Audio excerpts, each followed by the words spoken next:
Hi, welcome to Think Beyond the Keys. This is Melvina Fredson-Cole, your loan officer and realtor, bringing you content for today.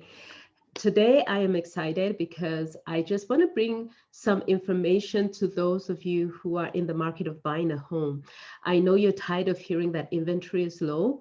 And yes, there's not enough homes, and buyers are out there looking for homes. And in fact, according to the National Association of Realtors, an average a home that goes on the market has an average of I think 3.5 or 3.4 offers and come in. So that means that there at least three or other buyers that have to start the whole process again to go look for a home and put in an offer. So today I'm just going to talk to you about getting ready for a bidding war. Yes, getting ready for a bidding war. And it starts, obviously, there are 5 things I'm going to tell you today, which most of it is your mindset in getting ready so that you know that this is a bidding war. You know, maybe your first offer may not be accepted. So these are the 5 things that can help you prepare, and so that can keep you in a positive mindset, that can make sure you don't have buyer's remorse, that can make all these things for you. So the first one is, make sure you have your pre-approval. It's extremely important. Why? And I'm not going to go into details, but have a great loan officer, and not only have a pre-approval, but have a relationship with the loan officer. Let them walk you through the process, understand the process, understand the documents that are needed from you. So when you do put in that offer, it's go time. You already have everything that needs to be sent to the loan officer. Send it to them. I mean, there's no use hanging it. Let them go through. If your loan officer is so busy that they don't even have time to sit with you and go through, you may want to find another one. Sit down and go through so you are aware of exactly what happens. What do you need to do when the offer gets accepted? What do they need from you? All this kind of stuff, you already get in the game knowing the rules of the game. So one, get your loan officer, get pre-approval, understand the process. Number two, get a professional real estate agent. I spoke about it last week. Don't just go do a friend or a family member a favor if you know that they're not competent enough to do the job for you. You're the one who has to pay. You're the one who has to be saddled with a home. So get someone, and also with a realtor or real estate agent, make sure they can sit with you and go through the process and understand and create a strategy, because that's why we get paid. We're strategists, we're negotiators. We don't just get paid to open the doors for you to see a home, although a lot of people think that. But no, we have to create a strategy around what you are comfortable with, around your dreams, around your goals, and we're able to negotiate for you. So make sure you have that person in your corner, those two people, and they should be talking to each other to help you get to where you want to go. So that brings me to the third one. The third one is, understand that you have to get ready for a counter offer. What do I mean by that? You see a home you like, it's listed at, let me say, 800,000. I know people who are not in the Silicon Valley, 800,000 is really a cheap home, but let me just say 800,000. Now it's listed for 800,000. However, right now, where we live here in the Silicon Valley, if something is listed, offers go in a little bit above, depending on the area. It goes above the asking or the listing price. So how can you prepare for that? One, make sure you understand your budget. Know that maybe some people get pre-approved for amounts greater than their home value. So that doesn't mean you have to go all the way up if you don't have to. Know your budget. Know that, okay, the mortgage is not the only one the only thing I have to be paying on a regular basis. You have to be paying your taxes and your homeowner's insurance. Also, when you go into a home, remember that now if you're renting and something happens to the roof or anything in the home, what do? You call the property management company, or you call the owner, right? And then you said, okay, this is happening. I need you to come fix it. Guess what? When you have your own home, tag your it. You have to prepare them. So make sure you have that allowance. Understand how high you can go in the bidding war. Know that, okay, cool, I'm pre-approved for 1.4 million, but comfortably what I have and what my next few years goals is, I can only go up to 1.1. Already know that. After that, you know that, okay, I can't go more, because this I'm really stretching it. I want to be comfortable. So already have that strategy, already know how high you can go and what you can leave. And that's number 3. Number 4, know what is a tiebreaker and also be ready, be flexible. Now, let me explain that to you a little bit. Now, if you where you are, if you're moving, why are you moving? If you're moving because you want a bigger yard space, for example, because you want your kids to go out and play most of the time. I know we're sheltering in place for a long time. Maybe we're going back soon, but you still need that yard space, and you have a dog, you want the dog to run around, and you also want that peace and quiet sometimes.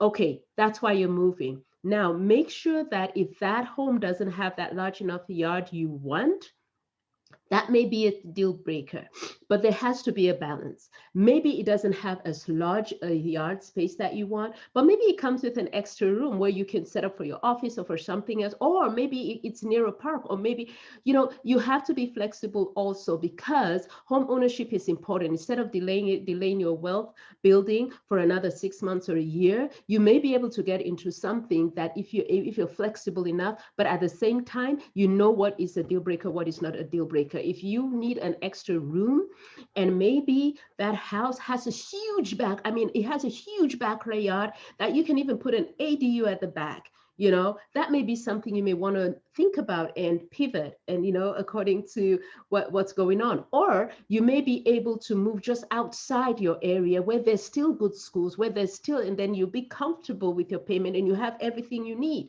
Just just be ready to be flexible, but at the same time, don't compromise the core values, the core things, that the reason why you want a home. Now, when you set in those mindset, it makes you ready, and then it limits the possibility that you will make decisions just based on emotions that you will regret. You don't want to do that. So the last thing, which is number 5, get ready to move. Create a plan B, speak with your real estate professionals, all of the things that may or may not happen. Let me explain. Now, let's say that you're renting, your rent is due June. We're at the end of January now, right? And so you have February, March, April, May, and then June, your lease is up. You don't want to sign another year's lease because you really want to move. You're going to move this year, right? Now, get a plan B. What happens if you don't get a home by then? Are you going to go month to month? Will that eat into your closing cost and your down payment or all the expenses, or will it not? Do you have a plan B? What if you already got your pre-approval ready, and you find the home of your dreams? It's great price, is everything. Are you able, and it's going to close, and you're going to have your key by April? What's going to happen? Have you put aside some money that you will be able to pay the mortgage and also pay the rent for at least another 2 months?